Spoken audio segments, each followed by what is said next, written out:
Olá pessoal, neste vídeo eu vou mostrar um pouquinho sobre a aparência, o formato de um circuito entendido como indireto, um comando indireto, um eletropneumático indireto. Então, o circuito que nós temos aqui, ele mantém a estrutura pneumática dos vídeos anteriores, de forma mais simples possível, um cilindro de simples ação com retorno por mola, e uma válvula de 3 duas vias simples solenoide, então tem apenas um solenoide, o posicionamento, a posição normal é por força de mola, então como é apenas um solenoide, chamamos de um comando unidirecional, E aí agora vem a característica do que é um comando eletropneumático indireto. Observe que, diferente dos vídeos anteriores, o nosso botão de comando S1 ele não está energizando diretamente o solenoide Y1. Aparece aqui um elemento de processamento que é o K1, entre o elemento de entrada S1 e o elemento de saída Y1. Então, aqui, o que nós temos na verdade? O elemento de entrada S1 é um botão de comando, o elemento de saída Y1 é o solenoide da nossa eletroválvula, e este elemento de processamento, chamado aqui de K1, ele pode tanto ser um relé auxiliar quanto um contator auxiliar. A representação aqui na simbologia é a mesma tanto para um quanto para outro. Então, o que nós temos na verdade é este retângulo identificado por A1 e A2 como sendo a bobina do nosso relé auxiliar ou contator auxiliar, como preferir. E este outro elemento é um contato normalmente aberto do nosso relé auxiliar. Então, como que a gente sabe que este contato e esta bobina são ou compõem o mesmo relé?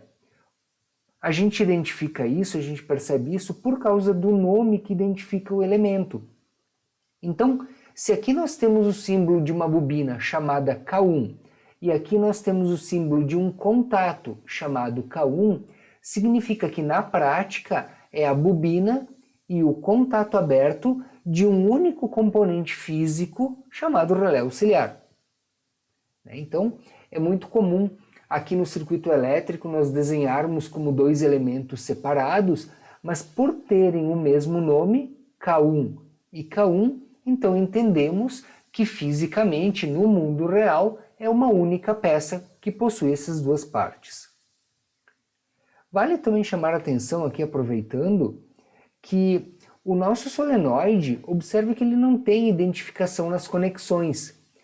Se você for instalar uma válvula solenoide, na prática, você encontrará a identificação positivo e negativo, mais e menos, onde você precisa energizar esse solenoide na válvula. Mas isso não costuma aparecer na representação de simbologia, como está acontecendo aqui, não aparece. Por outro lado, a bobina de um relé auxiliar ou de um contator auxiliar costuma vir identificada, na prática, pelos nomes A1 e A2, pela terminologia A1 e A2. Então, aqui na simbologia nós mantemos isso. Em geral, o A2 recebe o 0 volts e o A1 recebe o comando, que vem lá dos 24 volts, isso obviamente considerando uma bobina que trabalha em 24 volts corrente contínua. E também aproveitando, nós temos aqui o contato normalmente aberto deste relé, identificado como 13 e 14. É muito comum a utilização dos números 3 e 4 para indicar contatos abertos. Então observe que o nosso botão aqui ele é 3 e 4 e o nosso contato do relé também termina em 3 e 4. No caso aqui, o relé ele vem com um número na frente do 3 e 4, no caso aqui o número 1, indicando que esse seria o primeiro contato do relé. Então, como é que funciona isso? Por exemplo, se nós temos um contato 13, 14, como este aqui, ele é o contato número 1 do relé, E por terminar em 3 e 4, significa que ele é normalmente aberto. Já se nós tivéssemos neste relé ou contador auxiliar um contato identificado como 21 e 22, ele começa pelo número 2, então ele seria o segundo contato do relé, e por terminar em 1 e 2, ele é um contato normalmente fechado. Da mesma forma, é muito comum encontrarmos contatos identificados como 33 e 34. Então, como começa pelo número 3, é o terceiro contato do relé, como termina em 3 e 4, é um contato normalmente aberto. E um último exemplo aqui, imagine um contato identificado como 41, 42. Como os dois números começam por 4, seria o quarto contato do nosso relé auxiliar ou do nosso contador auxiliar. E por terminar em 1 e 2, 41, 42, então ele seria um contato normalmente fechado. Bem, neste circuito aqui, apesar de ele ser um comando indireto, e isso é dado pela estruturação dele, ele aparentemente vai funcionar exatamente igual ao comando direto que nós já vimos. Por quê? Porque quando nós pressionarmos o botão, o contato S1 fechará, energizará a bobina K1, a bobina K1 fará com que o seu contato feche, energizando o solenoide.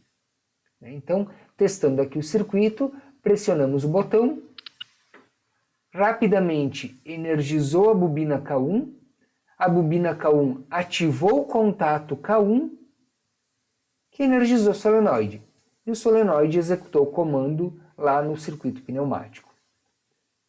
Abrindo o contato do botão S1, o que acontece? Na simulação é tudo muito rápido, mas no passo a passo, ao abrir este contato S1, primeiro desenergiza a bobina K1. Desenergizando a bobina K1, o contato de K1 volta à posição normal, que é aberto. Estando aberto, desenergiza o solenoide Y1.